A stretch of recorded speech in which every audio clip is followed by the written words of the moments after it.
السلام عليكم ورحمة الله وبركاته.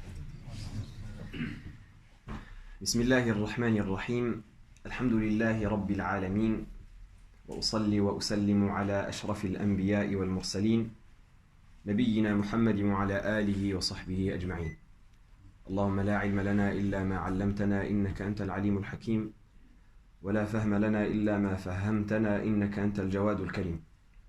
أما بعد، مرحبا بكم جميعا، مرحبا بوصية رسول الله صلى الله عليه وسلم، مرحبا بهذه الوجوه النيرة الطيبة في هذا المجلس المبارك والجمع المغفور له بإذن الله تعالى، على حد قول الله سبحانه وتعالى: للملائكة السياحين هم الجلساء لا يشقى بهم جليسهم. نسأل الله تعالى أن نكون منهم. مرحبا بكم جميعا في هذا المجلس الذي سنحاول فيه بإذن الله أن نحلل موضوعا فيه وفي طياته خلاصة ديننا وما تعبدنا الله سبحانه وتعالى به. سنحاول إن شاء الله تعالى من خلال هذه الدقائق المعدودة التي نعيشها معا أن نحلل هذا الموضوع المهم الذي فيه سبب وجودنا وكيفية عبادة ربنا سبحانه، التي هي أصل ديننا ولب شريعتنا ولب علاقتنا مع الله subhanahu wa ta'ala. Tout d'abord, bienvenue à tous, bienvenue à ces visages resplendissants, bienvenue à la recommandation du messager d'Allah sallallahu alayhi wa sallam, le compagnon Abu Saïd, lorsqu'il recevait les étudiants du prophète alayhi salatu wassalam, les étudiants plutôt qui venaient étudier chez lui le hadith, il leur disait bienvenue à la recommandation du messager sallallahu alayhi wa sallam, parce que le prophète sallallahu alayhi wa sallam, il leur a recommandé les étudiants en sciences en leur disant: Inna an-nasa lakum taba', les gens vont vous suivre et vont venir de tous les endroits de terre pour étudier avec vous. Fastawsu bihim khayra, faites preuve d'un excellent comportement envers eux et recevez-les de la meilleure des manières. Donc la sunna chez les savants, c'est de dire marhaban, bienvenue à vous, bienvenue à ces visages illuminés qui sont en recherche de science et de sagesse, bienvenue à vous dans cette assise bénie bi'idhnillah, dans cette assise qu'Allah subhanahu wa ta'ala couvre de son pardon bi'idhnillah, comme c'est rapporté dans un hadith authentique dans lequel il est cité que Allah azza wa jal envoie les anges sur terre pour rechercher les assises de science, et les anges à un moment ils questionnent Allah subhanahu wa ta'ala en disant, alors qu'il avait accordé son pardon aux gens qui sont venus chercher la science, ils disent à Allah: mais il y a un tel parmi eux qui n'est pas venu pour cela, il est venu simplement s'asseoir alors qu'il attendait un autre besoin. Et Allah subhanahu wa ta'ala dit: humul julasa, c'est l'assise la yashqa bihim jalisuhum, à laquelle nul ne participe sans que il ne soit pas touché par l'affliction et il ne soit préservé justement de la tristesse et de l'affliction, et donc il ne soit pardonné. Donc cette assise-là, bi'idhnillahi ta'ala, comme vous le savez, tournera autour d'un sujet qui est extrêmement important et qui est un sujet en vérité qui résume notre existence sur terre, qui résume notre lien avec Allah subhanahu wa ta'ala, qui résume le but de notre vie et qui est le cœur et le nectar de ce que l'on a à accomplir ici-bas sur terre dans notre lien avec Allah subhanahu wa ta'ala. Ce sujet, comme vous avez pu le savoir, c'est comment adorer Allah subhanahu wa ta'ala.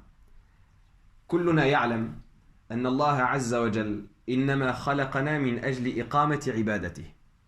السبب الرئيسي والأول الذي من أجله خلقنا الله عز وجل هو من أجل أن نعبده، هو لكي نعبده حق عبادته. يقول الله تعالى: وما خلقت الجن والإنس إلا ليعبدون، أي لم أخلقهم لشيء ولا لسبب إلا ليعبدون. وعبادة الله سبحانه وتعالى أمر جلل، أمر مهم. إذا فات الإنسان هذا الأمر، حياته في هذه الدنيا لا يكون لها معنى، إنما يكون مثل البهائم التي ستحشر أمام الله سبحانه وتعالى ثم تكون ترابا، إلا أنه لن يكون ترابا ولكنه سيحاسب على كل صغيرة وكبيرة. الله سبحانه وتعالى شبه لذلك الذين لا يؤمنون بالآخرة ولا يؤمنون بالدين ولا يعبدون الله سبحانه وتعالى كما أمر، شبههم بالبهائم إنهم إلا كالأنعام بل هم أضل سبيلا. والذين كفروا يتمتعون ويأكلون كما تأكل الأنعام والنار مثوى لهم. فلذلك الإنسان لا بد أن يفهم أولا أنه إنما خلق من أجل غاية وهدف، وهذا الهدف هو عبادة الله سبحانه وتعالى. وقد يتساءل الإنسان يقول لماذا نتكلم عن هذا ونحن في بيت من بيوت الله؟ أنت تخاطب أناسا هم موقنون بالذي تقول، لست أخاطب أناسا شاكين في دينهم، وإنما أخاطبكم وأنا أعلم أنكم على يقين مما أقول، ولكن هذا أولا من باب الذكرى، وذكر فإن الذكرى تنفع المؤمنين. ثانيا من باب تشحيذ الهمم حتى نتذكر أن هذا هو هدفنا في هذه الحياة فنشحذ هممنا ونتحمس من أجل إقامته. ثالثا من أجل بيان خطورة الأمر، ومن أجل أن نتعلم ما في طيات هذا الأمر من الأحكام التي أراد الله سبحانه وتعالى منا أن نلتزم بها في عبادته. Donc Allah subhanahu wa ta'ala, comme vous le savez, il nous a créés pour un but et un objectif. Allah subhanahu wa ta'ala, il nous a placés sur terre, non pas en vain, non pas sans but, non pas sans objectif. Allah azza wa jalla, il nous a créés pour quelque chose. Et ce quelque chose-là, c'est principalement son adoration.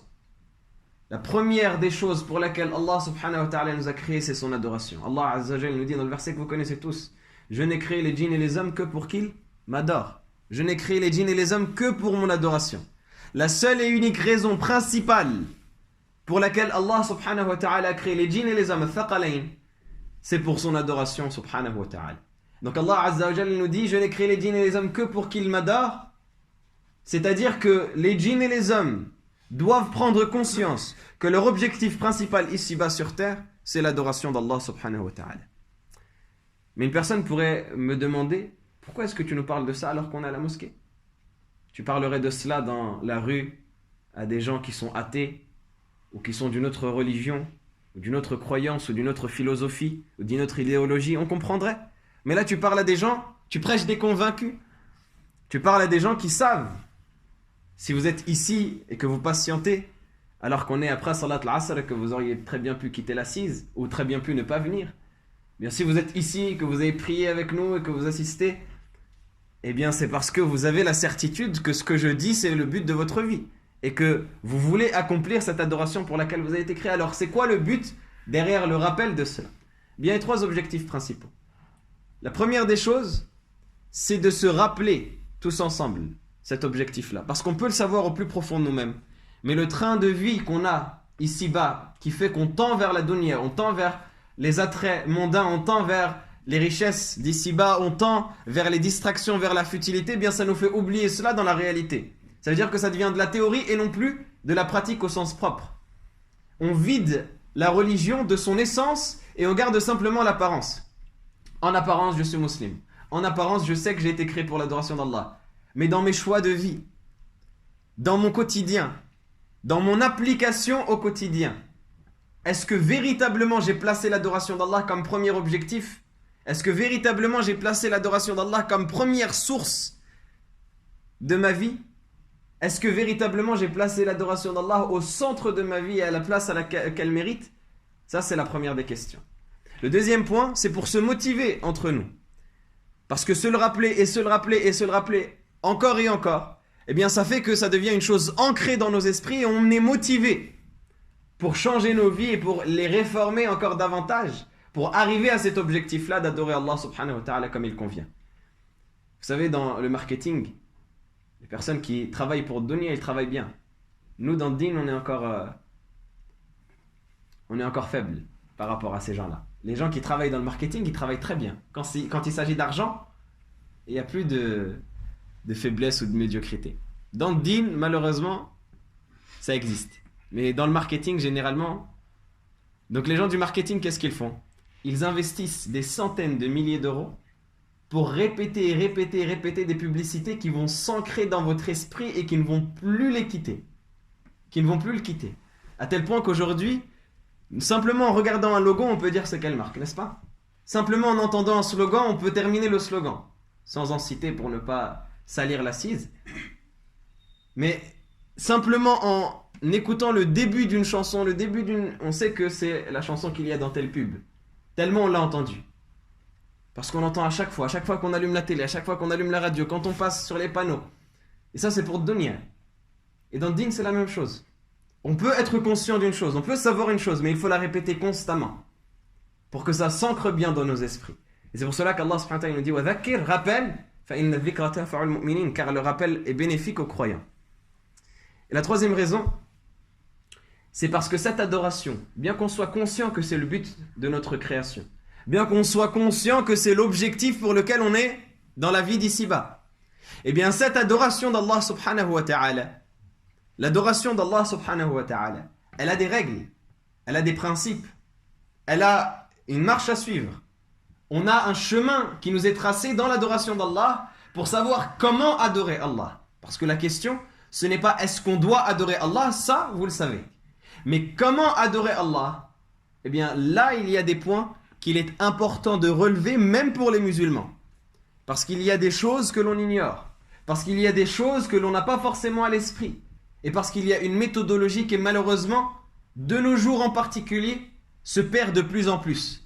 Surtout si on regarde les différentes vagues, les différents courants, les différentes tendances, les différentes obédiences qui s'installent et qui commencent chacune à tirer la couverture de son côté. Eh bien, on oublie la méthodologie saine, orthodoxe, sur laquelle on doit adorer Allah subhanahu wa ta'ala. Et donc c'est cela l'objectif de notre conférence ici, c'est non pas est-ce qu'on doit adorer Allah, ça on le sait, mais c'est comment adorer Allah. لذلك كان موضوع كلامنا بإذن الله تعالى في هذه الأمسية المباركة كيف نعبد الله تعالى، كيف نعبد الله، أي كيف نتوصل إلى عبادة الله على الأسس السليمة التي يرضاها الله سبحانه وتعالى، لا على ما تهواه أنفسنا، لا على ما تزعمه عقولنا، لا على ما يظنه الظان منا، بل على ما يرضي الله سبحانه وتعالى وعلى ما أنزل الله سبحانه وتعالى من الكتاب وعلى ما أوحى الله سبحانه وتعالى إلى نبيه صلى الله عليه وسلم من السنة، وعلى الأصول التي أخذت من هذين الأصلين المباركين وتداول عليها العلماء وأجمعوا عليها أو ذكرها بعضهم إلى غير ذلك من الأشياء التي سنراها إن شاء الله تعالى في هذه الدقائق المعدودات. Donc le principe, c'est de savoir comment adorer Allah à travers ce qu'Allah Azza wa Jalla a révélé de son livre sacré, de la tradition de son prophète alayhi salatu wassalam, et des fondements qui en ont découlé, sur lesquels les savants se sont réunis et qu'ils ont évoqués, que ce soit la totalité d'entre eux ou la majeure partie d'entre eux. Ces fondements-là, sur lesquels notre religion a été établie, c'est cela que l'on va, bi'idhnillahi ta'ala, aborder ici, dans ces courtes minutes qu'on va vivre ensemble, incha'Allah ta'ala. Allahu Azza wa Jal yubayyin lana fi kitabihi anna dinahu mahfuzun wa annahu yu'khadhu min usulin la min ahwa. الدين يؤخذ من أصول لا من أهواء. لا يمكن للإنسان أن يأتي في دين الله بشيء من عند نفسه، وإنما دين الله إرث يأخذه المسلم ممن سبقه كما أخذه من سبقه ممن سبقوه إلى غير ذلك. وذلك يتبين جليا في السورة التي يقرأها المسلم في كل ركعة من صلاته 17 مرة في أيامه كلها على الأقل، على الحد الأدنى يقرأها في كل ركعة من ركعات صلواته، هي سورة الفاتحة. الله سبحانه وتعالى يأمرنا في سورة الفاتحة بأن نقول اهدنا الصراط المستقيم، إياك نعبد وإياك نستعين. إياك نعبد أي نعبدك يا رب وحدك لا شريك لك، وإياك نستعين نستعينك ونستعين بك وحدك ولا نستعين بغيرك. اهدنا الصراط المستقيم. ما هذا الصراط؟ كيف نعرف هذا الصراط؟ كيف نتوصل إلى معرفة ذلك الصراط؟ صراط الذين أنعمت عليهم غير المغضوب عليهم ولا الضالين. عرفنا الله سبحانه وتعالى بالصراط المستقيم الذي يتوصل به الإنسان إلى عبادة ربه ببيان من ينتسب إلى ذلك الصراط ومن ينسب إليه ذلك الصراط أي الذين أنعمت عليهم يا رب الذين أنعم الله عليهم. وهنا قد يتساءل العبد الذي يفكر في كلام الله سبحانه وتعالى، وهذا التفكر وهذا التدبر من واجبات المسلم تجاه كتاب الله، وهو مما قل للأسف الشديد في أمتنا اليوم، قل من يتدبر كتاب الله، والله سبحانه وتعالى يعاتبنا على ذلك ويقول أفلا يتدبرون القرآن ولو كان من عند غير الله لوجدوا فيه اختلافا كثيرا أفلا يتدبرون القرآن أم على قلوب أقفالها. فإذا تدبر الإنسان هذه الآية قد يتساءل لماذا نسب هذا الصراط إلى عباد مع أن الله سبحانه وتعالى قد نسبه إلى نفسه في مواضع أخرى من كتابه، كمثل قول الله سبحانه وتعالى وإنك لتهدي إلى صراط مستقيم. ماذا قال؟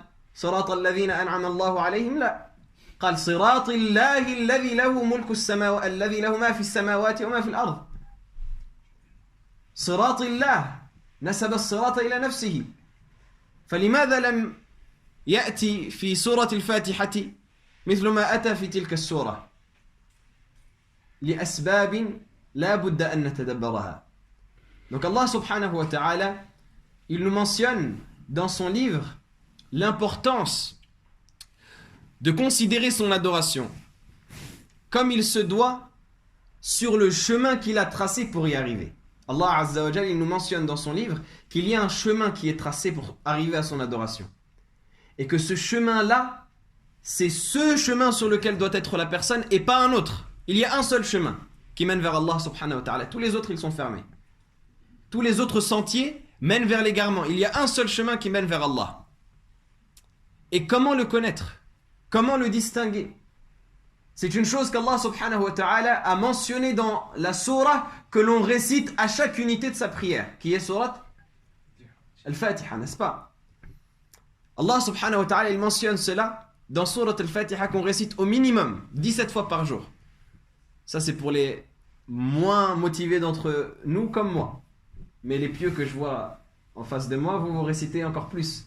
Si on compte les 11 rak'at de nuit, les 13 rak'at, le tarawih, le qiyam, si on compte tout cela, eh bien c'est sûr qu'on peut dénombrer encore plus de prières, encore plus d'unités. Mais au minimum 17 fois par jour. On la récite dans chaque unité de la prière, au minimum 17 fois par jour. Taïb, Allah subhanahu wa ta'ala, qu'est-ce qu'il nous dit dans cette sourate? Il nous mentionne qu'on a l'obligation de lui vouer l'adoration. Iyyaka na'bud, c'est toi seul que nous adorons. Wa iyyaka nasta'in, et c'est de toi seul dont nous cherchons le secours. Ihdina as-sirata al-mustaqim, guide-nous vers le chemin droit. Qu'est-ce qu'il a dit pour distinguer ce chemin droit qui mène vers lui? Guide-nous, ya Allah, la communauté des musulmans, et les non-musulmans également, vers le chemin droit. La communauté des musulmans, les raffermissant sur ce chemin, la communauté des non-musulmans, ummat ad-da'wa, ce qu'on appelle, pour leur montrer, pour leur indiquer ce chemin droit, pour qu'ils l'empruntent. Guide-nous vers ce chemin droit. Comment le distinguer? Quel est ce chemin? Quelle est la voie à prendre pour arriver à ce chemin?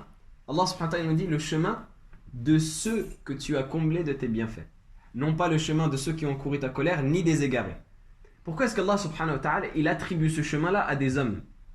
Le chemin de ceux que tu as comblés de tes bienfaits. Ceux, c'est E-U-X. C'est-à-dire que c'est des hommes. C'est des hommes qu'Allah subhanahu wa ta'ala a comblés de ses bienfaits. Allah Azza wa Jalla, dans cette sourate qui est extrêmement importante, qui est censée être le résumé de tout le Coran, il nous parle de ce chemin en l'indiquant à travers les personnes qui sont dessus. Pourquoi est-ce qu'Allah subhanahu wa ta'ala ne l'attribue pas à sa personne? On a dans un autre verset, Allah subhanahu wa ta'ala qui nous dit, en parlant de ce chemin, Siratillah, le chemin d'Allah, lorsqu'il dit au prophète alayhi salatu wassalam, tu guides certes vers un chemin droit, le même mot, le même terme, Sirat al-Mustaqim, c'est le chemin droit. Quel est ce chemin? Siratillah, le chemin d'Allah subhanahu wa ta'ala. Donc pourquoi est-ce qu'ici il ne l'attribue pas à Allah Azza wa Jal, mais il l'attribue à des hommes? À votre avis, quelle est la réponse? Un des éléments de réponse qu'on peut donner. Je ne sais pas s'il y a des savants du tafsir parmi nous. Le Qurtubi peut-être. Il est caché là derrière le pilier. N'est-ce pas? Non? À votre avis, pourquoi est-ce qu'Allah subhanahu wa ta'ala il l'attribue à des hommes, il ne l'attribue pas à sa personne? Il y a plusieurs choses à dire. Il y a des dizaines et des dizaines d'enseignements si vous lisez les livres de Tafsir à ce sujet-là. Mais il y a un enseignement qui est important pour continuer notre conférence. On va avoir besoin des mufassirun que j'ai en face de moi pour débloquer le reste de la conférence. Le chemin des prophètes qu'il a envoyé. Le chemin des prophètes qu'il a envoyé. C'est un élément de réponse, très bien. Mais plus encore. Plus que qui sont ces gens-là? Pourquoi est-ce qu'il attribue à ces gens-là? C'est les hommes qui doivent adorer. C'est les hommes qui doivent adorer, ça on est d'accord. Mais pourquoi est-ce qu'il attribue le chemin à ces personnes? Pour distinguer. C'est parce qu'ils doivent servir d'exemple à tous les êtres humains. On y approche. Donc, s'il y a cette notion-là d'exemple, il y a cette notion également d'adoration. Et il y a un mot qui est important. Identification. Identification, c'est dans le même sens. Imitation. Imitation. Il y a un mot qui est très important. Génération après génération. Transmission, descendance, hérédité. Il y a cette notion d'hérédité. Ad-din, irth. La religion, c'est un héritage. Et Allah subhanahu wa ta'ala, il nous mentionne à travers ce verset qu'on doit effectivement, comme vous avez dit, imiter ces gens-là et prendre exemple sur eux. Parce que la religion, elle nous vient par héritage. La religion, ce n'est pas quelque chose que tu inventes. Ce n'est pas quelque chose que tu crées. Les polythéistes qui se sont égarés, les païens qui se sont égarés dans la religion d'Allah subhanahu wa ta'ala, ils se sont égarés parce qu'ils ont inventé des choses dans leur religion. Parce qu'ils ont oublié que la religion c'était un héritage, ils se sont pensés maîtres de leur religion et donc ils ont inventé des choses. Et pareil pour les générations qui étaient avant nous d'Ahl al-Kitab.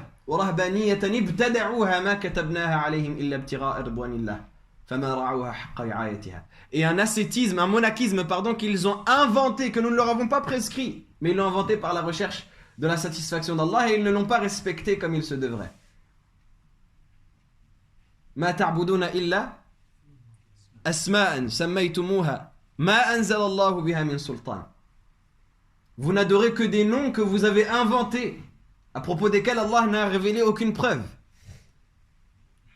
Donc Allah subhanahu wa ta'ala il nous mentionne que ces gens-là qui se sont égarés, ils se sont égarés parce qu'ils nous ont oublié que la religion en vérité c'est un héritage qu'Allah Azza wa Jalla a transmis au premier des hommes et qui est transmis de génération après génération. Et pour qu'on ne soit pas de ces gens-là, qu'il va évoquer après en disant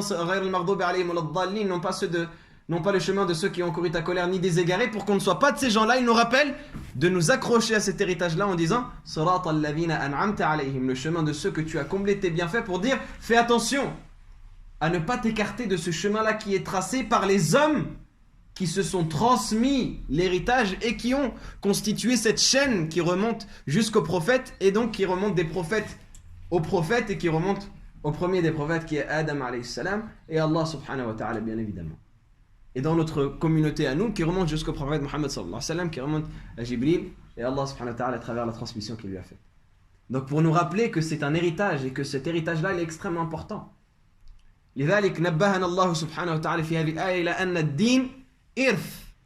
الدين ميراث يؤخذ جيلا بعد جيل يأخذه الخلف عن السلف يؤخذ من جيل إلى جيل ويحمله الناس ويتحملونه من غيرهم. الدين ليس اختراعا ليس ابتداعا ليس إنشاء. قل ما كنت بدعا من الرسل وما أدري ما يفعل بي ولا بكم. لست بدعا من الرسل لست رسولا جديدا بمعنى أني أتيت على منوال الرسل الذين سلف بعثهم وسلف إرسالهم. والله سبحانه وتعالى أرسل رسلا وتناوبوا في نفس القضية ونفس المقاصد وأتوا بنفس الرسالات. الأنبياء إخوان لعلات أبوهم واحد وأمهاتهم شتى كما ثبت عن النبي صلى الله عليه وسلم. فهذا الدين إرث. يقول صلى الله عليه وسلم تسمعون ويسمع منكم ويسمع ممن سمع منكم للصحابة. تسمعون أنتم من النبي ويسمع منكم أي الأجيال التي تأتي تسمع منكم ويسمع ممن سمع منكم إلى آخره. ويقول صلى الله عليه وسلم في الحديث الذي رواه الطبراني والدارمي يقول يحمل هذا العلم من كل خلف عدوله ينفون عنه تحريف الغالين وانتحال المبطلين وتأويل الجاهلين. يعني هذا العلم يحمل ويحمله من كل خلف عدوله، فهو ميراث، وهذا الميراث لا بد أن يحترم ولا بد أن يؤخذ على ما أتى عليه. ومن قلة الاحترام لهذا الإرث أن يعبث فيه العابث بأن يخترع فيه ما لم ينزل الله سبحانه وتعالى وما لم يقل الله، وأن ينشئ فيه ما ليس له به من سلطان. إذن ينبهنا الله سبحانه وتعالى إلى هذا الأمر الجلل الذي لا بد أن نتنبه له كي نفهم كيف نعبد الله سبحانه وتعالى. Donc Allah Azza wa Jalla à travers cela nous mentionne que la religion c'est un héritage. Cet héritage-là il se fait par transmission. Et on doit rester sur ce chemin-là qui nous a été tracé dans la transmission, qu'il nous est obligatoire de conserver et qui nous a été mentionné dans énormément de textes. La religion, c'est un patrimoine. La religion, ce n'est pas une invention. La religion, ça ne t'appartient pas. Même si tu te prétends être musulman, la religion, elle ne t'appartient pas. Tu n'as pas de droit sur l'islam. La religion d'Allah subhanahu wa ta'ala, c'est toi qui lui appartiens et non pas l'inverse. Tu n'es qu'un membre parmi une chaîne qui te lie au prophète alayhi salatu wassalam et qui te lie ainsi à Allah subhanahu wa ta'ala, le Seigneur des univers. Tu ne peux pas t'isoler de cette chaîne-là. C'est un patrimoine qui est bien gardé, qui est préservé, qui est conservé. C'est un patrimoine qui reste fondé sur des bases solides, qui doivent être respectées. Allah subhanahu wa ta'ala a fait de cette religion une transmission, et c'est ce qui est venu dans des hadiths du prophète sallallahu alayhi wa sallam, comme le hadith que rapporte Abu Daoud dans ses sunan avec une chaîne de transmission authentique, dans laquelle il dit aux sahaba, vous entendrez mes propos, et les entendront la génération qui viendront après vous de vous, et les entendront de la génération qui viendra après eux, et ainsi de suite. C'est-à-dire vous les sahaba, vous entendrez les paroles du prophète alayhi salatu wassalam, et viendra après une génération qui est la génération des tabi'in, qui entendront de vous les propos que vous avez entendus. Et la génération qui viendra après eux entendra d'eux les propos qu'ils ont entendus de vous, que vous avez entendus de moi, et ainsi de suite, une chaîne de transmission. Le prophète sallallahu alayhi wa sallam, il dit le hadith que rapporte At-Tabarani et d'autres, avec une chaîne de transmission bonne, il dit Yahmilu hadha al-ilm, prendra cette science-là en héritage. Yahmil, min kulli khalafin uduluh, de chaque génération, les personnes intègres et dignes, qui en écarteront, écoutez bien, tahrif al-ghalin, qui en écarteront les falsifications des exagérateurs, wa intihal al-mubtilin, et les récupérations des négateurs, wa ta'wil al-jahilin, et les interprétations des ignorants. À chaque époque, il y a des gens de science intègres qui prendront ce patrimoine et qui nettoieront ce patrimoine de toutes les hérésies qui auront été imputées et qui y auront été rajoutées. Et donc c'est pour cela que c'est important pour nous de comprendre comment arriver au réel patrimoine qui nous a été légué, pour pouvoir distinguer entre ces choses-là qui ont été rajoutées par les exagérateurs, par les négateurs, par les ignorants, et la réelle teneur de ce qui nous a été donné par le prophète alayhi salatu wassalam, transmis par Allah subhanahu wa ta'ala. ولذلك فإن النبي صلى الله عليه وسلم قد نسب أخذ العلم إلى العلماء ولم ينسبه إلى غيرهم. قال النبي صلى الله عليه وسلم في الحديث الذي رواه أبو داود وغيره في الحديث الصحيح يقول العلماء ورثة الأنبياء. مفهوم الكلام أن غير العلماء لا يعدون من ورثة الأنبياء، وإنما ورثة الأنبياء هم العلماء، وإن العلماء لم يورثوا دينارا ولا درهما ولكن ورثوا العلم فمن أخذ به أخذ بحظ وافر. Le prophète sallallahu alayhi wa sallam nous mentionne qui sont dignes de porter cet héritage. Dans le hadith où il nous dit, certes les savants sont les héritiers des prophètes. On comprend de ce hadith que les gens qui ne sont pas considérés comme des savants, dans la religion d'Allah subhanahu wa ta'ala, selon les préceptes qu'Allah a imposés, ce ne sont pas des gens qui sont dignes de porter l'héritage du messager alayhi salatu wassalam. Au contraire, ceux qui sont dignes de porter le message du prophète alayhi salatu wassalam, ce sont les savants. Ceux qui sont dignes de porter l'héritage des prophètes, ce sont les savants. Et quel est l'héritage des prophètes? C'est la science. Les savants, les prophètes n'ont légué en héritage ni dirham, ni dinar, ni or, ni argent. Mais ils ont légué la science. Celui qui l'apprendra aura pris d'une grande part. Aura pris une grande part. Et donc cette science-là, c'est un héritage qui est légué de génération en génération, qui a ses fondements, qui a ses règles. On n'a pas besoin d'inventer quoi que ce soit dans cet héritage. On n'a pas besoin de rajouter ou de diminuer. La religion a été parachevée.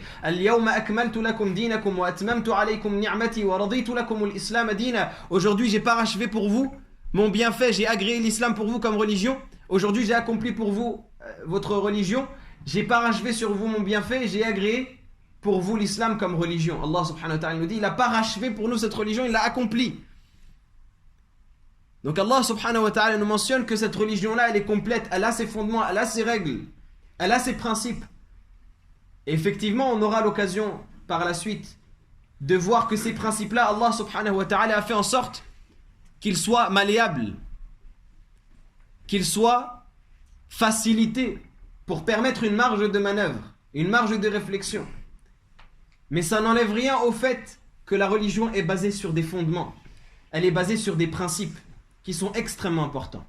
إذن عندنا في شرع الله سبحانه وتعالى مصادر منها يؤخذ شرعه ومنها يحقق الإنسان عبادة الله سبحانه وتعالى على السير بالسير عليها يكون الإنسان عابدا لله عز وجل حق العبادة يعد الإنسان عابدا متعبدا لله عز وجل حق العبادة بعبادة يرضاها الله عز وجل بالأخذ بهذه الأسس وهذه الدعائم التي جعل الله سبحانه وتعالى الدين مرتكزا عليها.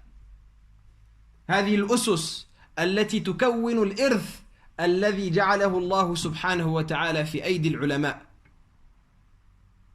ويبين لكم جليا أيضا هذا الذي أقوله قول الله سبحانه وتعالى ثم أورثنا الكتاب الذين اصطفينا من عبادنا. ثم أورثنا الكتاب الذين اصطفينا من عبادنا، أي أن القرآن ميراث والسنة كذلك ميراث والعلم بأكمله ميراث لا يتحمله إلا من كان محقا لذلك، إلا من كان حقيقا بذلك، إلا من كان حقيقا بذلك. ومن ذا الذي يكون حقيقا بذلك؟ يكون حقيقا بذلك الذي يأخذ الدين على أسسه التي بني عليها. والله سبحانه وتعالى قد جعل الدين مرتكزا على أصول من أجلها ومن أعظمها أصول 4 تؤخذ في فهم نصوص الشريعة وفهم مراد الله سبحانه وتعالى من خطابه. هذه التي سنذكرها إن شاء الله تعالى. Donc celui qui méritera d'obtenir cet héritage, ce sera celui qui aura pris l'héritage avec les conditions qui vont avec. Celui qui aura pris l'héritage avec les principes qui l'accompagnent. Celui qui aura pris l'héritage selon les fondements sur lesquels il est basé. C'est celui-là qui méritera de récupérer cet héritage-là de l'adoration d'Allah subhanahu wa ta'ala. Et c'est pour cela qu'Allah subhanahu wa ta'ala dans son livre également, il mentionne que le livre, son livre, Al-Qur'an, c'est un héritage qu'il lègue aux générations. Il dit thumma awrathna. Awratha, c'est le verbe léguer en héritage. Puis nous avons légué en héritage le livre Al-Kitab à ceux que nous avons élus parmi nos serviteurs pour en être les dignes légataires. Allah subhanahu wa ta'ala leur a légué le livre en héritage. Ce qui nous montre que ce livre-là, il se prend par chaîne de transmission, que la connaissance d'Allah, que la science, elle se prend par chaîne de transmission. Allah subhanahu wa ta'ala a placé sa religion sur des bases et des fondements. Et ceux qui en seront dignes, ce seront ceux qui auront respecté ces fondements-là.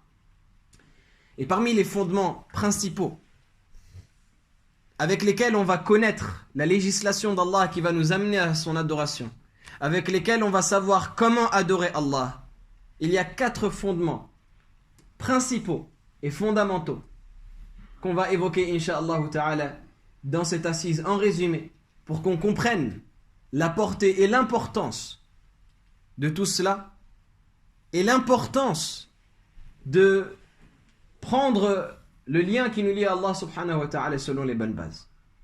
هذه الأصول الأربعة أصول التشريع أصول الشريعة التي على ضوئها يفهم مراد الله سبحانه وتعالى وتنال عبادة الله عز وجل.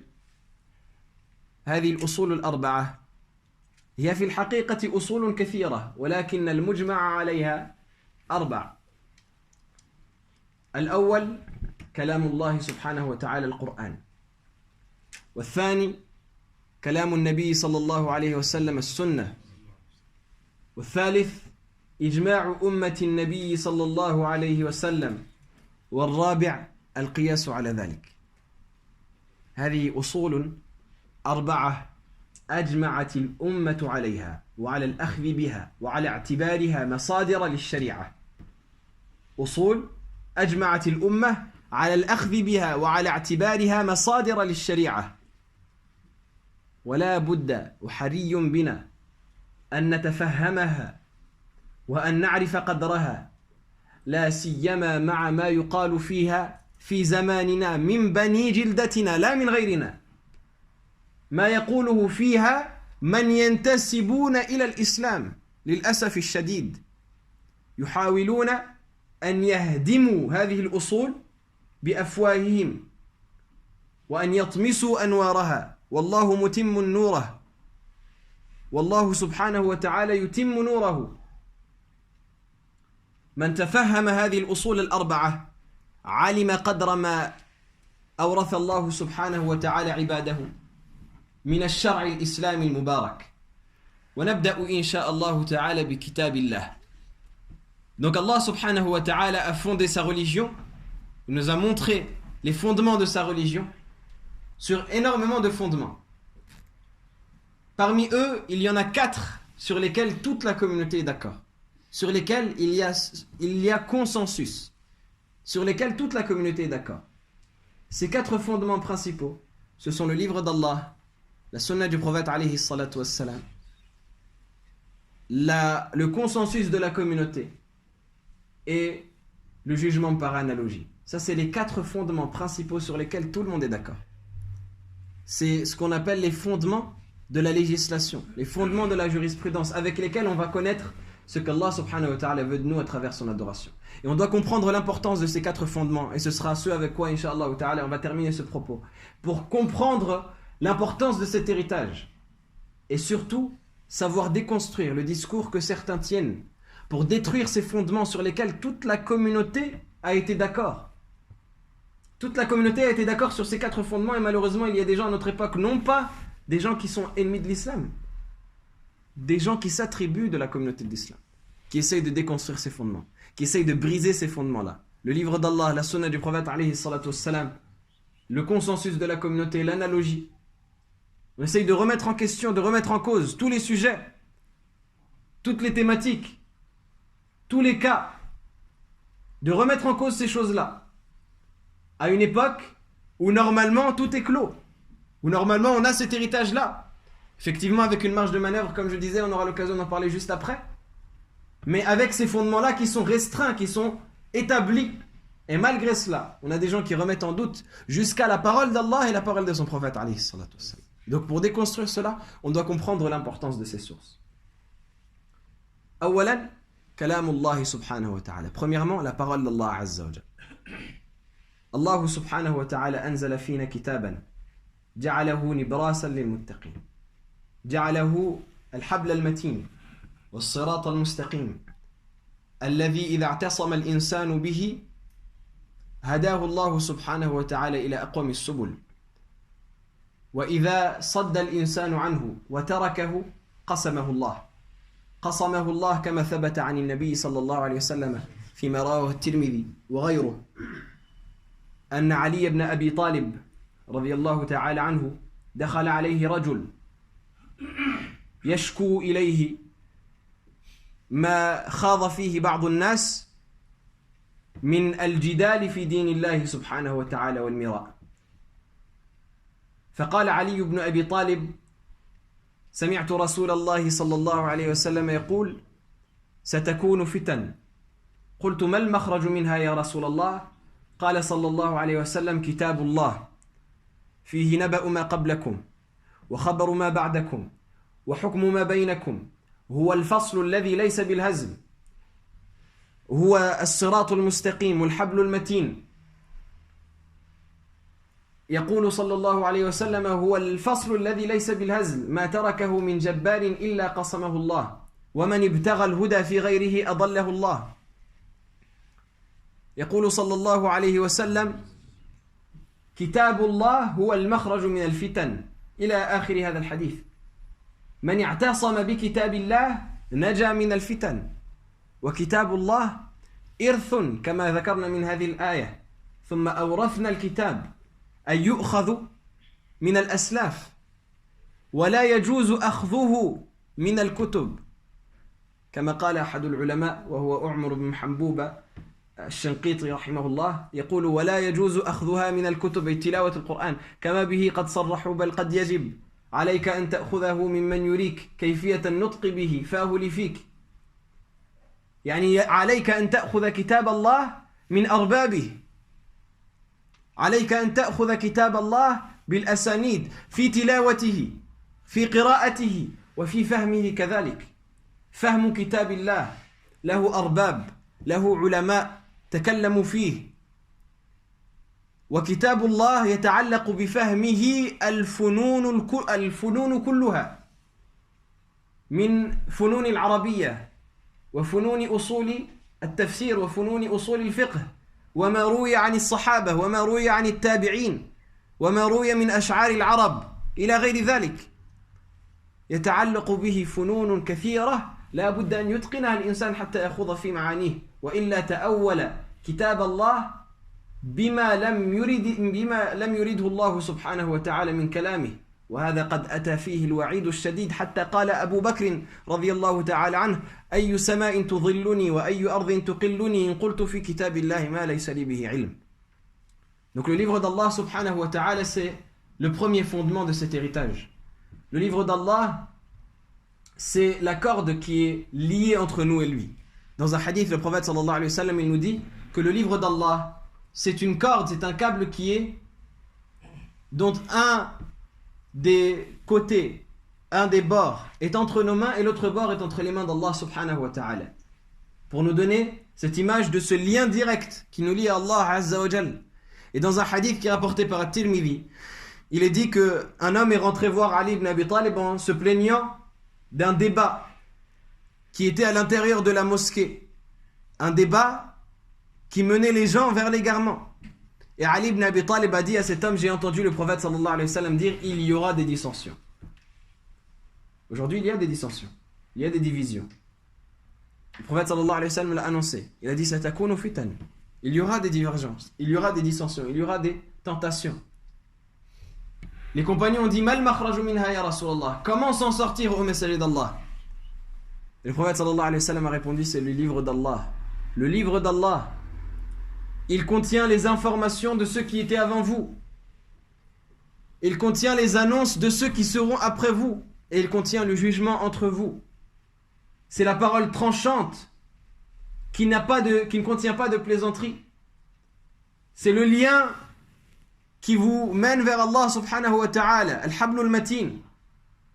Wal-urwatu al-wuthqa. C'est l'anse la plus solide. Et c'est sirat al-mustaqim. Le chemin droit.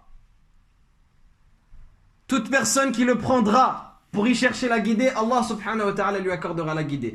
Et toute personne qui le délaissera par tyrannie, Allah azza wa jalla le brisera. Allah subhanahu wa ta'ala fait de ce livre un livre béni, qui est un esprit qui vient revivifier nos cœurs. Allah subhanahu wa ta'ala dit au prophète alayhi salatu wassalam: ثم أوحينا إليك روحا من أمرنا. Il dit Allah subhanahu wa ta'ala, le prophète alayhi salatu wassalam, qui lui a révélé un esprit venant de lui. Pourquoi un esprit? Parce que ça revivifie les cœurs comme l'esprit revivifie les corps. Allah subhanahu wa ta'ala fait de ce livre une guidée. Mais ce livre-là, comme on a dit, c'est un héritage. Et on a cité le verset. Allah subhanahu wa ta'ala a fait que ce livre-là est transmis. Il y a des chaînes de transmission depuis. Allah subhanahu wa ta'ala, le Seigneur des mondes, qui l'a transmis à Jibril, qui l'a transmis au prophète alayhi salatu wassalam, qui l'a transmis génération en génération jusqu'à qu'il nous arrive. Et donc, non seulement dans sa récitation, dans la manière de le prononcer, mais également dans son apprentissage, mais également dans sa compréhension. On doit respecter cet héritage-là. Il y a des savants qui ont parlé à propos des sens de la parole d'Allah et à propos des sens de la parole du prophète alayhi salatu wassalam. Ils ont parlé à propos de tout cela. Ils ont évoqué des choses dans leurs ouvrages. Et ces savants-là, leur patrimoine, il doit être respecté. On va te dire, oui, mais il doit être mis au goût du jour. Parce que leur époque et notre époque, c'est différent. Mais qui es-tu toi pour remettre au goût du jour leurs paroles? Est-ce que tu as leur niveau pour te permettre de prononcer de nouvelles paroles et remettre au goût du jour leurs paroles?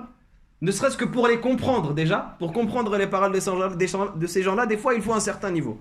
Ne serait-ce que pour comprendre, lire et arriver à comprendre ce qu'ils voulaient dire. Alors que dire de prendre leurs paroles, de les modifier, ou même pas de les prendre, de les supprimer et de les remplacer par d'autres.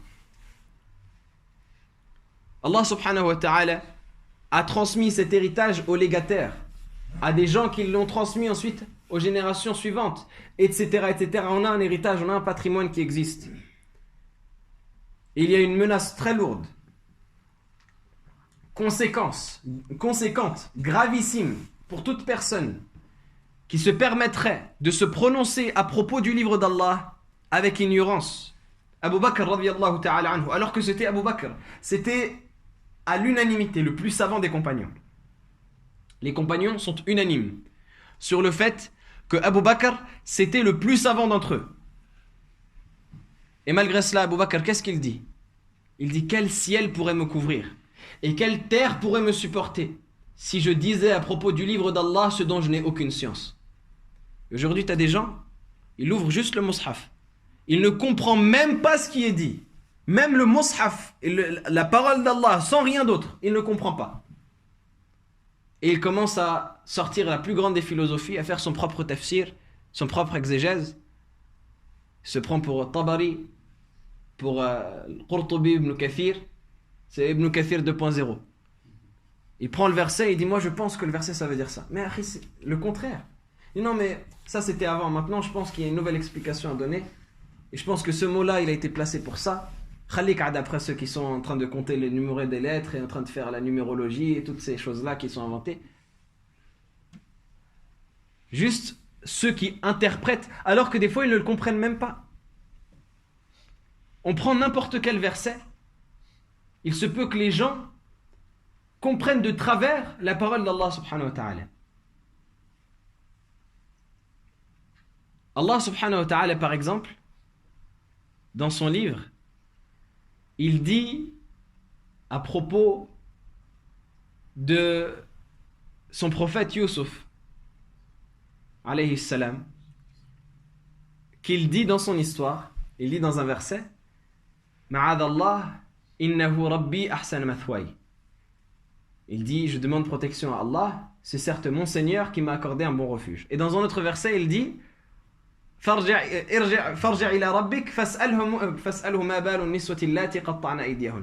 il dit à ce messager-là qui a été envoyé par le roi au moment où il savait qu'il interprétait les rêves, il lui a dit: reviens vers ton Seigneur et demande-lui quelles sont les informations à propos des femmes qui ont coupé leurs mains.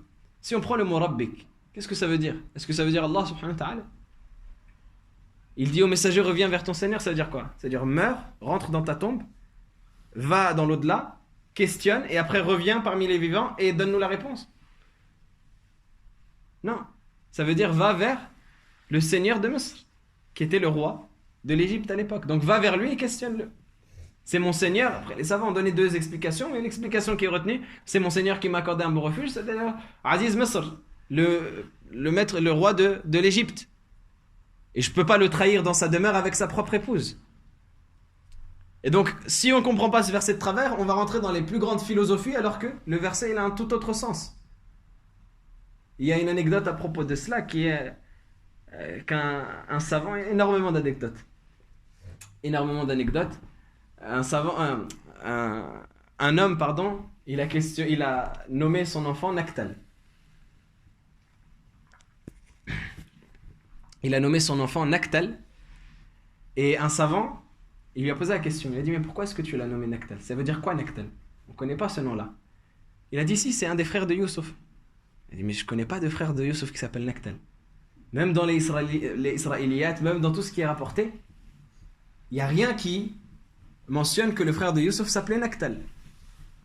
Il a dit ici dans le verset, Allah subhanahu wa ta'ala il dit, des frères de Youssouf qu'ils disent, Farsil ma'ana akhana Naktal. Farsil ma'ana akhana Naktal.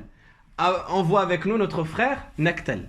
En vérité, Naktal c'est le verbe, nous allons prendre notre part d'orge et de ce qui était distribué par le roi. C'est le verbe. Donc envoie avec nous notre frère pour prendre la part de ce qui nous est attribué. Et lui il a compris que Naktal c'était son prénom. Et donc il a nommé son enfant Naktal, alors que ça ne veut rien dire. C'est comme si je nommais l'enfant pour prendre la part de sha'ir, de ce qui est accordé. Donc pour vous montrer qu'une mauvaise compréhension, et ça fait rire, mais une mauvaise compréhension du livre d'Allah subhanahu wa ta'ala, ça peut amener à des choses terribles.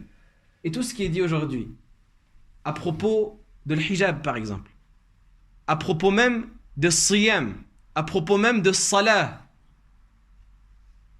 on prend les versets et on les interprète comme on veut, on les tourne comme on veut, on dit non, ça veut pas dire ça. Ça, si on retourne à la racine et qu'on décortique et qu'on sépare les lettres les unes des autres et qu'on les met dans un ordre différent, ben en fait ça veut dire ça. Mais qui t'a dit de faire tout cela? T'as un patrimoine. Les ulama qui se sont suivis les uns les autres pendant 14 siècles, qui ont assis leurs genoux, qui se sont posés devant leur maître et qui ont appris pendant des années et des années. Est-ce que tu es mieux qu'eux pour dire aujourd'hui des choses que eux n'ont jamais prononcées? Des choses que jamais personne n'a prononcées. Et toi tu viens 14 siècles après et tu ramènes ces choses-là comme si le livre d'Allah venait d'être découvert, venait d'être révélé. Ça t'a été révélé à toi. Donc notre religion c'est un patrimoine. Et ce patrimoine-là, il doit être respecté. وكذلك سنة النبي صلى الله عليه وسلم ولا أطيل عليكم. سنة النبي صلى الله عليه وسلم كما ذكرنا أخذها من كل خلف عدولها. أخذها من كل خلف عدولها. أئمة الحديث، أئمة الإسلام، أئمة العلم أخذوا سنة النبي صلى الله عليه وسلم ونقلوها وحفظوها ودرسوها بأسانيد ودرسوا أصحاب هذه الأسانيد ونظروا إلى سيرهم ونظروا إلى التواريخ ونظروا إلى التاريخ ونظروا إلى وفاة كل منهم وإلى حياة كل منهم وإلى ما كان عليه من السيرة حتى نقوا وحتى انتقوا من أحاديث رسول الله صلى الله عليه وسلم الصحيح منها من المكذوب من الضعيف. علماء الحديث وعلماء الإسلام خدموا حديث رسول الله صلى الله عليه وسلم، خدموا حديث رسول الله صلى الله عليه وسلم حتى تركوا لنا ميراثا يبين لنا صحيح ما ينسب إليه من سقيمه. والنبي عليه الصلاة والسلام ينبهنا إلى ذلك في الحديث التي مر ذكرها من التي تبين لنا عظم قدر نعمة الإسناد التي أنعم الله سبحانه وتعالى بها على أمة الإسلام ولم تعط لأي أمة قبلنا. حتى قال أهل العلم إنما العلم الإسناد ولولا الإسناد لقال من شاء ما شاء. العلم الإسناد. وأحاديث النبي صلى الله عليه وسلم تؤخذ بالسند وتؤخذ من أهلها. ومن الطامة الكبرى أن يحتقر الإنسان اليوم حديث رسول الله صلى الله عليه وسلم مع ما قام به أهل العلم من الجهود في ذلك. يقول لك لا، أنا لا أؤمن بصحيح البخاري ولا أؤمن بصحيح مسلم، وهذه الأحاديث دونت بعد عهد رسول الله صلى الله عليه وسلم. ومن أدراك بذلك؟ أما تعلم أن العرب كانوا يعتمدون على الحفظ، وحتى القرآن لم يدون تدوينا تاما، أي لم يؤلف على الشكل الذي عندنا اليوم في زمن النبي صلى الله عليه وسلم. فلو شككنا في السنة لشككنا في القرآن أيضا، لو شككنا في السنة لشككنا أيضا في القرآن، لأنه نقل إلينا بنفس الأسانيد. والعلماء الذين حفظوا القرآن هم العلماء الذين حفظوا الأسانيد والأحاديث. القرآن أخذه من النبي صلى الله عليه وسلم، مثلا في رواية حفص عثمان بن عفان وعلي بن أبي طالب، وعلمه عثمان أبا عبد الرحمن السلمي، وعلمه أبو عبد الرحمن السلمي عاصم الكوفي، وعلمه عاصم الكوفي حفص، إلى غير ذلك، إلى أن أتى إلينا بالأسانيد المتصلة. وهؤلاء رجال الأسانيد هم الذين يكونون أسانيد الأحاديث، وينقلون الأحاديث كما ينقلون القرآن بالحفظ. ودون الحديث بعد مرحلتين بعد وفاة رسول الله صلى الله عليه وسلم، مرحلة الصحابة ومرحلة التابعين. بدأ في آخر مرحلة التابعين تدوين السنة وكتابة أحاديث النبي صلى الله عليه وسلم، ولكن قبل ذلك لم تأتي من العدم. الذين ألفوا في السنة ألفوا فيها اعتمادا على الأسانيد التي رويت عن رسول الله صلى الله عليه وسلم، وهذه الأسانيد منها ما لا يشك العاقل في صحتها، كمثل السلسلة الذهبية مثلا، رجالان فقط بين مالك الإمام مالك بن أنس وبين النبي صلى الله عليه وسلم، رجلان فقط بين الإمام مالك وبين النبي عليه الصلاة والسلام. مالك عن نافع عن ابن عمر عن رسول الله صلى الله عليه وسلم. من ذا الذي يشك في ذلك؟ من يستطيع أن يشكك في صحة نسبة ما رواه مالك عن النبي صلى الله عليه وسلم إذا رواه بهذه السلسلة الذهبية، ومع ذلك يقول لك لا أؤمن بالأحاديث، هذه الأحاديث خرافة. إذن على فرض صحة ذلك، باقي التاريخ كله الذي يحدث به اليوم والذي ينقله الناس اليوم خرافة. هذه الحروب، الحرب العالمية الأولى، الحرب العالمية الثانية، وهذه المواقف وهذه الحكايات عن الملوك وعن الدول، هذه كلها خرافات، لأنها لم تنقل إلينا بمثل ما نقل به إلينا حديث رسول الله صلى الله عليه وسلم. هذه الدقة في انتقاء الأسانيد لم تعرف في السابق من التاريخ، حتى حسدنا في ذلك من حسدنا من غيرنا من الأمم، حتى تكلم في ذلك المستشرقون. المستشرق ألوي سبرينغر يقول في ما روي عنه: لم يعرف في تاريخ الأمم أمة مثل أمة الإسلام، إن علماءها قد درسوا سيرة 500,000 من الرجال حتى ينتقوا بذلك حديث نبيهم عليه الصلاة والسلام. حسدنا في ذلك غيرنا، ونحن أزهد الناس في ذلك، ونشكك في صحة ذلك. ومن شك في نسبة حديث رسول الله صلى الله عليه وسلم شككنا في وجوده أصلا. نقول له: من قال لك أن لك جد جدك مثلا، أن لك جد جدك، أن جد جدك كان من الأحياء؟ قل: لا أدري. أتستطيع أن تثبت أن جد جدك كان موجودا؟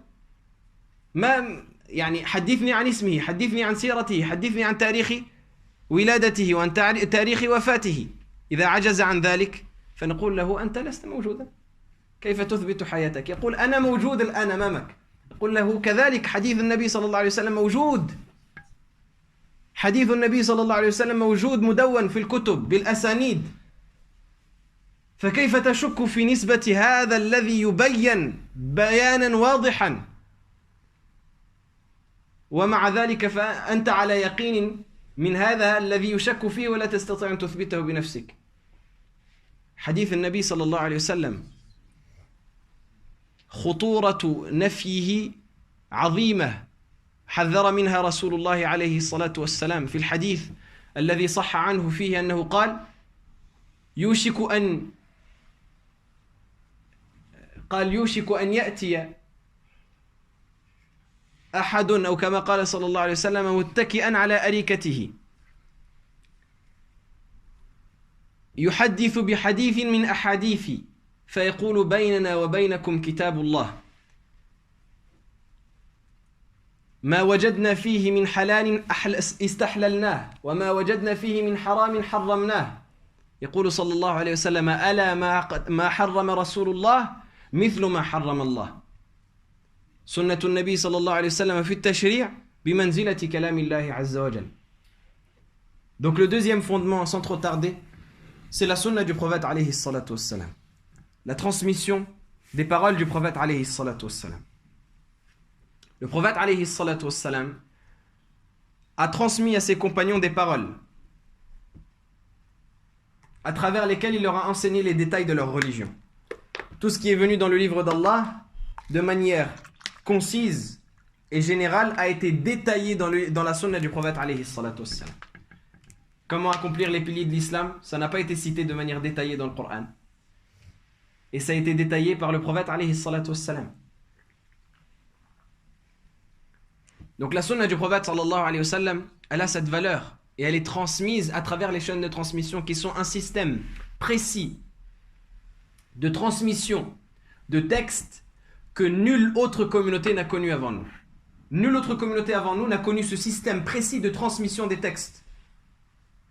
Au point où même les orientalistes, et je parle ici des honnêtes parmi eux, parce que si on regarde les malhonnêtes, on peut arriver à trouver des paroles qui nieront ce fait. Mais les honnêtes parmi eux, les gens honnêtes, ils citent ce système-là comme étant un système exceptionnel. Alois Sprenger, un des orientalistes autrichiens, il disait l'histoire n'a connu aucune autre communauté semblable à la communauté des musulmans. Leurs savants ont étudié la biographie de plus de 500 000 personnes pour connaître et distinguer les paroles authentiques de leurs prophètes. Allah subhanahu wa ta'ala, il nous a légué la parole du prophète alayhi salatu wassalam comme héritage. Et tout comme il a préservé son livre en disant Inna nahnu nazzalna dhikra wa inna lahu al-hafidhun, c'est nous qui avons révélé le rappel, c'est-à-dire le Coran, et c'est nous qui en sommes les gardiens. Eh bien, il a garanti également la parole de son prophète alayhi salatu wassalam. Et il a désigné des gens qui l'ont préservé à travers ce système de chaîne de transmission. Les savants étudiaient les biographies de tous les rapporteurs. Ils savaient de tous les rapporteurs les détails de leur vie, leur date de naissance, leur date de mort, comment ils se comportaient, qu'est-ce qu'ils ont fait de leur vivant, chez qui ils ont étudié, à qui ils ont transmis. Tout ce patrimoine, tout cet héritage qui constitue les chaînes de transmission qu'on a aujourd'hui. Et on a aujourd'hui des personnes à notre époque qui se permettent de remettre en question cela. Et ils te disent non, moi je ne crois pas à la sunna, moi je crois que au Coran. La sunna c'est pas vrai. Comment ça la sunna c'est pas vrai? Bah oui, mais tu sais, les premiers livres de sunna ils ont été écrits 2 siècles après le prophète alayhi salatu wassalam. Mais qui t'a dit, dans quel système, dans quel livre tu as lu que la tradition du prophète alayhi salatu wassalam, elle devait être mise par écrit? Qui t'a dit ça? Qui t'a dit qu'il était nécessaire de mettre la tradition du prophète alayhi salatu wassalam par écrit pour l'apprendre? Qui te l'a dit? Aslan, on part d'un paradigme qui est faux. Tu pars du paradigme que n'est authentique et n'est correct que ce qui est mis par écrit. C'est faux. Parfois, ce qui est mis par écrit, c'est peut-être moins correct que ce qui est transmis de manière orale. Parce que ce qui est transmis de manière orale, tu sais de qui tu l'as appris, et tu sais de cette personne-là de qui elle l'a appris, etc. Un livre, tu peux le trouver. Yani, tu peux trouver un livre, tu ouvres une armoire, tu trouves un livre, tu ne sais pas qui l'a écrit, tu ne sais pas d'où ça vient, par qui ça a été transmis, alors que la voix orale, parfois, c'est plus correct. Et Aslan, qui a dit cela? Et les hadiths du prophète alayhi salatu wassalam, ils n'ont pas été inventés par ceux qui les ont mis à l'écrit. Eux, ils te disent, il y a 2 siècles entre eux, le prophète alayhi salatu wassalam, et entre la mise à l'écrit de ses paroles. Mais c'est faux. C'est faux, ce n'est pas vrai. Tout d'abord, 2 siècles, c'est quoi en vérité? 2 siècles, c'est 2 générations. Il ne faut pas dire 2 siècles, il faut dire 2 personnes. Parce que chaque siècle, on a une personne, n'est-ce pas? Si par exemple, j'ai le frère Nicolas qui a appris chez son professeur à 15 ans. Et son professeur, il avait 90 ans. Et lui-même, il arrive jusqu'à 90 ans, on demande à Allah qu'il lui donne une longue vie. Et il transmet lui-même à un élève. Chacun du professeur de Nicolas et de Nicolas, ils auront vécu quasiment un siècle. Donc ils auront recouvert quasiment un siècle. Et c'est comme ça qu'étaient les savants. Donc 2 siècles, c'est pas 2 siècles, c'est 2 personnes. Et c'est ce qu'on a. On a l'époque du prophète alayhi salatu wassalam avec les sahaba. Et on a après l'époque des tabi'in. Et l'époque d'atba' tabi'in. C'est comme ça qu'on compte en islam. Ça, c'est une. Donc 2 siècles, quand ils disent 2 siècles, 250 ans, c'est pour que tu dises, oh, 250 années se sont écoulées avant la mise par écrit. C'est faux, c'est 2 personnes. Ça, c'est d'une. Et de 2, ceux qui ont mis par écrit les textes, est-ce qu'ils ont mis par écrit des textes qui étaient déjà rapportés, mais simplement ils les ont mis par écrit pour les préserver? Ou est-ce qu'ils ont inventé des nouveaux textes qui n'existaient pas? Auquel cas, là, on pourrait dire que la sunna, c'est faux parce que ça a été inventé. Non. Ils ont trouvé des chaînes de transmission qui se rapportaient de voix orale. Haddathana nous a rapporté de manière orale. Mais simplement, ils l'ont mis par écrit pour le préserver. Donc, la base de la transmission, c'est de manière orale. Et même ceux qui mettaient le hadith par écrit, ils se transmettaient de voix orale en lisant du livre. Jusqu'à maintenant, jusqu'à aujourd'hui, les majalis de Sama', ce qu'on appelle majalis Sama' d'ailleurs. Les majalis de Sama' de transmission des hadiths, c'est par voie orale. On lit le livre au cheikh et il nous valide. Donc ça a toujours été de manière orale. Et les Arabes, aslan, avant même la venue du prophète, alayhi salatu wassalam, ils transmettaient leur patrimoine de manière orale. Ils transmettaient leur patrimoine par voie orale. Et on va clôturer rapidement, Inch'Allah. Les Arabes, lorsqu'ils rapportaient leurs poèmes, leurs poésies, c'était rare qu'ils les mettaient par écrit. La plupart des Arabes étaient illettrés. Aslan. La plupart des Arabes étaient illettrés. Ils les rapportaient par voie orale, ils avaient une très bonne mémoire. Et ils retenaient les poésies, ils retenaient les différentes paroles. Et ça a été ainsi pour la sunna du prophète alayhi salatu wassalam. Et le Coran également. Si on remet en question la sunna, parce qu'elle n'a pas été écrite sous la forme qu'on a aujourd'hui à l'époque du prophète alayhi salatu wassalam, on remet également en question le Coran. Parce que le Coran lui-même n'a pas été écrit à l'époque du prophète alayhi salatu wassalam dans le sens où on l'entend aujourd'hui. Il a été mis par écrit auprès du prophète alayhi salatu wassalam avec ses scribes qui à chaque fois qu'un verset a été révélé, ils le mettaient par écrit sur des peaux de bêtes, sur des os, etc. Mais il n'a pas été rassemblé dans un mushaf qu'à l'époque d'Abu Bakr. Et ensuite ce mushaf-là est devenu le mushaf principal qui a été copié et envoyé à l'époque de Uthman. Donc regardez combien se sont écoulés d'années avant que le Coran ne soit mis officiellement par écrit comme on l'entend aujourd'hui. C'est ainsi pour la sunna. Et d'ailleurs, celui qui remet en question la sunna, il remet en question le Coran à travers les chaînes de transmission. Il faut savoir que les chaînes de transmission qui nous ont rapporté le Coran, ce sont les mêmes qui nous ont rapporté le sunna. Si on prend par exemple la version de Hafs, qui est la version répandue aujourd'hui. La lecture de Hafs, c'est une version qui a été apprise du prophète alayhi salatu wassalam par Uthman, qui l'a transmis à Abu Abdurrahman al-Sulami, qui l'a transmis à Asim, qui l'a transmis à Hafs, et qui est transmis de personne en personne jusqu'à arriver à nos générations aujourd'hui. Et les hadiths, c'est la même chose. Et même plus, les gens qui composent les chaînes de transmission de Sunna, c'est les gens qui composent les chaînes de transmission de hadith. Donc si tu remets en cause la validité de leur témoignage, tu remets en cause la validité de leur témoignage dans la Sunna. Pourquoi est-ce que quand ils rapportent le Coran, tu acceptes? Tu dis c'est bon, moi j'accepte. Mais quand ils rapportent Sunna, tu dis non, j'accepte pas. C'est de la schizophrénie, là, c'est plus de la science. C'est que tu as 2 facettes de ton esprit, et un coup tu dis oui, un coup tu dis non, c'est tout. On peut intervertir les rôles. Moi je peux dire, moi j'accepte quand il rapporte la sunna, mais j'accepte pas quand il rapporte le Coran. On est avancé à quoi?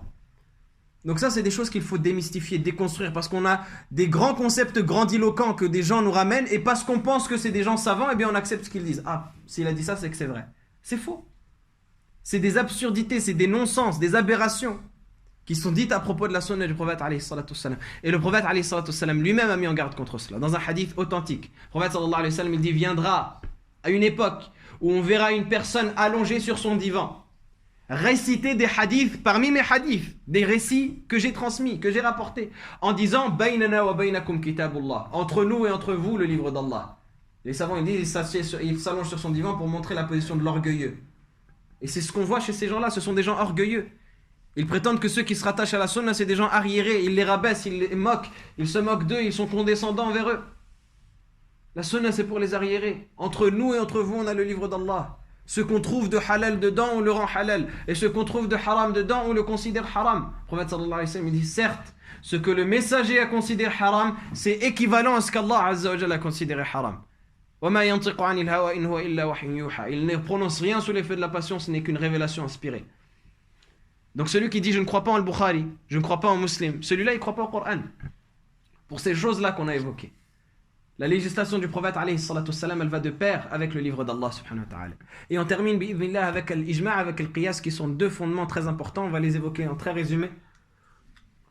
L'ijma', le prophète alayhi salatu wassalam, il dit dans le hadith qui est rapporté de manière authentique chez Tirmidhi, il dit ma communauté ne se réunira pas sur un égarement.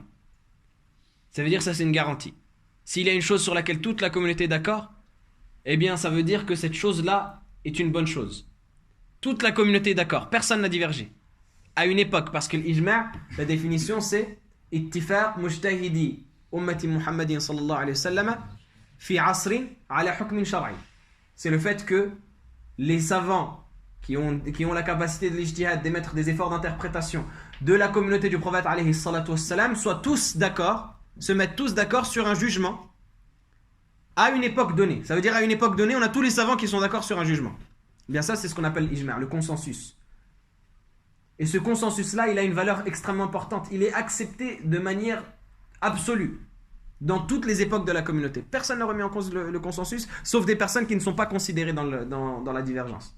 Des personnes dont la divergence n'est pas considérée. Si on regarde les savants orthodoxes, tous les savants orthodoxes se sont mis d'accord sur l'acceptation du principe du consensus, de l'ijma'. Dans ces deux catégories. Et ensuite, il y a une catégorie qui est plus forte de l'autre. Ce qu'on appelle le ijma' prononcé et l'ijma' tacite, l'ijma' sukuti. C'est-à-dire qu'une partie des savants prononce quelque chose et que personne d'autre ne la blâme. Eh bien ça, c'est un ijma' sukuti. Le hasil, c'est que le consensus a été accepté de manière absolue. Le consensus a été accepté de manière absolue et c'est un des 4 fondements, comme on a dit. C'est le 3e fondement sur lequel tous les savants sont d'accord. Toutes les écoles de jurisprudence. Et min bab al-aql également. Par la raison, on est obligé de considérer l'ijma' comme une chose valide. Comment est-ce qu'on pourrait considérer qu'Allah subhanahu wa ta'ala, alors que nous sommes la meilleure communauté sortie aux gens, alors que nous sommes la dernière des communautés sur laquelle se lèvera le jour de la résurrection, comment est-ce qu'on peut considérer, alors qu'Allah subhanahu wa ta'ala ne va plus révéler de révélation, qu'Allah azza wa jal sait que toute la communauté est sur un égarement et qu'il ne guide pas parmi eux des savants pour contredire cet égarement-là. Des savants bien évidemment reconnus qui ont leur poids dans l'héritage, qui ont leur poids dans la connaissance. Si tous les savants sont d'accord, en particulier les principaux, comme les savants des 4 écoles juridiques, les savants de l'école de l'imam Malik, les savants de l'école de l'imam Abu Hanifa, les savants de l'école de l'imam Shafi'i, les savants de l'école de l'imam Ahmad, s'ils sont tous d'accord sur un jugement, comment est-ce que moi je peux venir et me permettre de m'opposer à eux? Ces sommités-là, et je ne parle pas juste de ces imams que je viens de citer, je parle de leur école, ça veut dire toutes les générations qui sont venues après et qui ont travaillé leurs avis. Ils sont tous d'accord sur un sujet et moi je vais venir et je vais dire non, ça n'existe pas. Ou non, eux ils se sont trompés, c'est ça en vérité. Al-ijma' c'est quelque chose qui était accepté depuis l'époque du prophète alayhi salatu wassalam. Et celui qui s'écarte de ce chemin, en vérité il s'écarte du chemin des croyants. Et Allah subhanahu wa ta'ala a annoncé un terrible châtiment pour celui qui s'écarte du chemin des croyants. Allah subhanahu wa ta'ala dit وَمَنْ يُشَاقِقِ الرَّسُولَ مِنْ بَعْدِ مَا تَبَيَّنَ لَهُ الْهُدَى وَيَتَّبِعْ غَيْرَ سَبِيلِ الْمُؤْمِنِينَ نُوَلِّهِ مَا تَوَلَّى وَنُصْلِهِ جَهَنَّمَ وَسَاءَتْ مَصِيرًا. Et celui qui s'écarte du messager, et quoi? Et qui suit autre que le chemin des croyants. Encore une fois, on attribue le chemin aux croyants pour montrer que c'est un héritage. Celui qui contredit l'ijma', qu'est-ce qu'il fait? Tous les croyants ils sont à gauche et lui il est à droite. Tous les croyants ils sont à droite et lui il est à gauche. Il est sur un autre chemin. Il a fait scission avec le chemin des croyants. C'est une évidence, c'est un fait. C'est un état de fait que celui qui contredit l'ijma' a pris un autre chemin et a fait scission avec le chemin qu'Allah subhanahu wa ta'ala a tracé pour les croyants. Eh bien celui-là, Allah subhanahu wa ta'ala, nous le tournerons vers ce vers quoi il s'est tourné et nous le ferons goûter au châtiment de l'enfer. Et al-qiyas, l'analogie, le temps nous presse et on n'a pas le temps de détailler plus, mais al-qiyas, c'est ce qui nous montre que l'islam, malgré le fait que l'islam a des fondements enracinés sur le sol, eh bien également il a une largesse qu'il donne aux savants et aux légataires de l'héritage du prophète alayhi salatu wassalam pour qu'ils émettent un effort de réflexion. Et al-qiyas c'est un des exemples. C'est un des très nombreux exemples qu'on peut donner à ce sujet-là. Parce que la réponse qu'on pourrait nous donner à tout ce qu'on a dit, c'est oui mais attends, on est au XXIe siècle, on est en France, on est une minorité musulmane dans un pays non musulman, on a un contexte, et le contexte, c'est pas le contexte de l'Arabie à l'époque du prophète sallallahu alayhi wa sallam au 6e, 7e siècle. Tu ne peux pas comparer ce qui a été dit là à ce qu'on vit aujourd'hui. Pour cette marge de manœuvre, pour appliquer la religion d'Allah subhanahu wa ta'ala dans ses fondements à des cas nouveaux, on a des fondements comme le qiyas. L'analogie, qu'est-ce que c'est que le qiyas? On a un jugement qui est établi dans notre religion, dont on connaît la teneur. On a une chose à propos de laquelle Allah subhanahu wa ta'ala s'est prononcé clairement, explicitement dans son livre, et le prophète alayhi salatu wassalam s'est prononcé explicitement dans la sunna. Et on a un nouveau cas qui ressemble à cette chose-là, mais sur lequel il n'y a pas de texte explicite. Eh bien, on va prendre par analogie le jugement de celui-là et l'appliquer à ce nouveau sujet, parce qu'il y aura une ressemblance et une similitude dans la illa, par exemple, dans la cause pour laquelle ce premier jugement a été interdit. L'exemple qu'on donne d'habitude, c'est un exemple un peu facile, mais au moins ça vous rapproche l'idée. La drogue. Est-ce qu'il y a un verset où il est mentionné « Ne fumez pas la drogue, ne consommez pas de drogue » Est-ce qu'il y a un verset qui mentionne ça? Non. Est-ce que ça veut dire que la drogue c'est halal? C'est un exemple tout bête qu'on donne généralement, même si en vérité on pourrait approfondir davantage et donner d'autres exemples plus pertinents, mais ça mériterait un détail que nous n'avons pas le temps de fournir. Mais par exemple ça, on n'a pas de verset explicite qui interdit les substances de la drogue. Il va dire non, attends, il n'y a pas de verset explicite où il y a marqué ne consommez pas, on ne va pas citer les types de drogue, Allahu alam ce que c'est, mais ne consommez pas telle drogue, ne consommez pas telle drogue. Il y a marqué le khamr, il y a marqué le vin, mais il n'y a pas marqué les autres, c'est halal. Par analogie, les savants ont vu que les effets néfastes et la raison pour laquelle l'alcool a été interdit, c'est les raisons qu'on retrouve dans la drogue. Donc ils ont fait par analogie une interdiction en basant le second jugement sur le premier. Et ça montre que l'islam a laissé une marge de manœuvre aux savants pour avoir des jugements qui vont être adaptés, mais selon les fondements qu'Allah subhanahu wa ta'ala a placés pour sa religion. Pas selon n'importe quel fondement, pas selon notre bon vouloir, notre propre raison, selon une raison qui va être soumise au texte de la législation. Ça, c'est extrêmement important. Donc ça, c'est une réponse à ceux qui vont dire ne pense pas que la religion, elle est fermée, elle est dure, la religion, elle doit s'adapter au contexte, c'est le contexte qui régit la religion. Non, c'est faux. C'est la religion qui donne des réponses au contexte.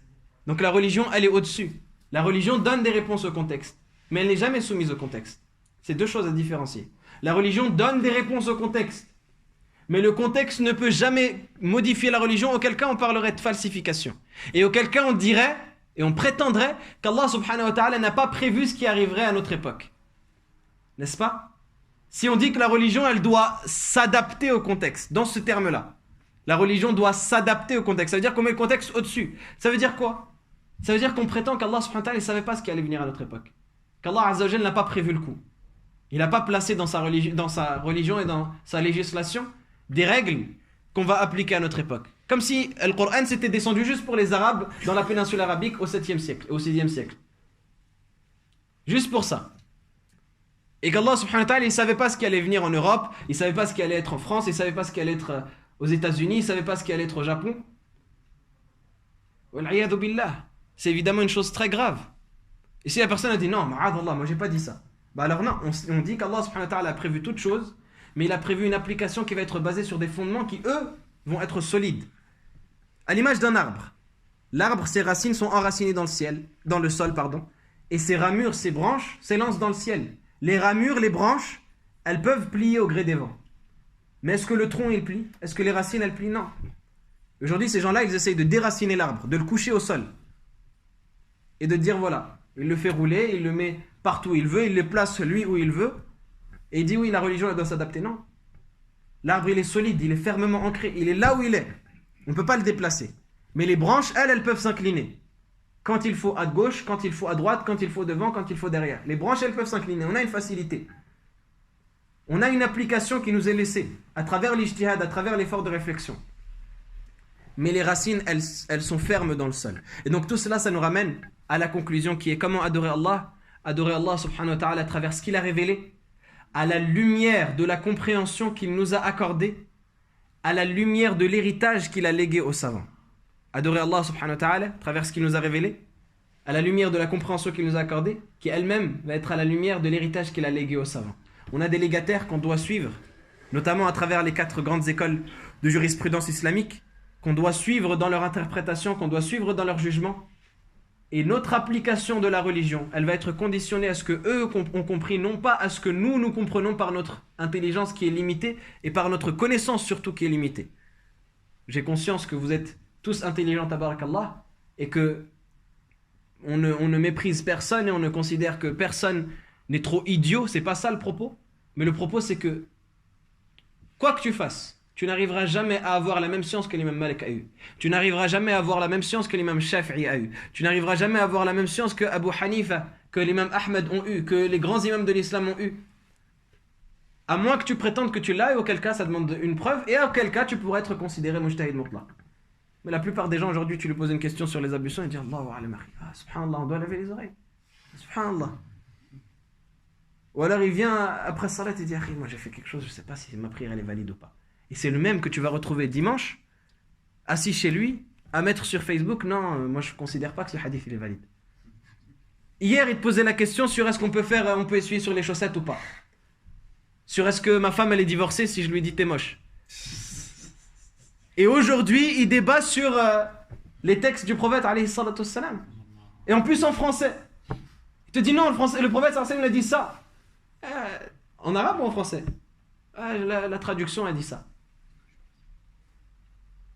C'est ces mêmes personnes qu'on trouve, et sans parler après des gens qu'on a sur les plateaux, des télés, des autodidactes, autoproclamés, qui sort les plus grandes philosophies juste parce qu'il sait bien parler, juste parce qu'il sait caser 2-3 mots un peu pompeux, il va te sortir la plus grande des philosophies pour renier des choses sur lesquelles personne n'a remis en cause, aslan. Manger halal, le hijab. Il va dire non, les musulmans ils doivent être discrets. Qu'est-ce que ça veut dire discret? Il apparaît pas. Il vit dans un trou, il creuse un trou, il se cache dedans. On veut plus le voir. C'est ça un musulman discret. Ni il prie, ou alors ni il prie, ni il mange halal, ni il met de signes distinctifs qui pourraient montrer que c'est un musulman, ni il s'appelle par un prénom musulman. Ils se font dans la société. Ils se font bima'na al-kalima au sens propre du terme. Plus aucune identité, plus aucune appartenance, plus aucune fierté, plus rien. Simplement, ce qui reste, c'est mim, sin, lam, mim, les 4 lettres qui font musulman en arabe, et le fait que lorsqu'il est dans un contexte très fermé, très fermé, 2 personnes, 3 personnes maximum, sinon c'est un musulman apparent, il dérange. 2 personnes, 3 personnes, là il peut dire je suis musulman, mais à voix basse pour pas qu'on l'entende. Parce que s'il dit à voix haute, là ça va déranger les autres. T'es musulman? C'est ça qu'on veut aujourd'hui pour le musulman. Plus de fierté, plus d'identité. Plus aucune pratique religieuse, ni apparente ni cachée. On veut des musulmans qui ne sont pas musulmans. Et c'est pour cela, à notre époque en particulier, qu'on doit réapprendre comment adorer Allah subhanahu wa ta'ala. Wallahu a'lam, sallallahu wa sallam, barik ala nabina Muhammad wa ala alihi wa sahbihi ajma'in, alhamdulillahi rabbil alamin. Toutes mes excuses d'avoir fait aussi long. C'était pas prévu que ce soit aussi long, ça a été très long. Mais c'est un sujet qui, hadith al-shujun comme on dit, c'est un sujet qui est très profond et qui nécessite une grande analyse. Hein? Avec grand plaisir, Inch'Allah, avec grand plaisir. Surtout que on en a besoin malheureusement. Je dis malheureusement parce que on ne devrait pas en être à répéter des choses qui sont normalement connues de tous, mais on a une époque où on doit répéter même al-ma'loum min ad-din bil-darura. Les savants ils évoquent une chose qui est al-ma'loum min ad-din bil-darura, ce qui est connu obligatoirement de la religion. Et aujourd'hui on en est encore à revenir sur ça et à chercher des preuves pour ça. Donc al-hasil, en tout cas barakallahu fikum pour cette invitation, qu'Allah subhanahu wa ta'ala récompense tous les frères de l'association et tous les frères qui participent à cette mosquée, tous les fidèles qui ont été patients avec moi et qui ont écouté mes longs propos ennuyeux. Qu'Allah subhanahu wa ta'ala vous préserve et qu'Allah azza wa jalla vous accorde la pleine récompense. Je pense qu'on va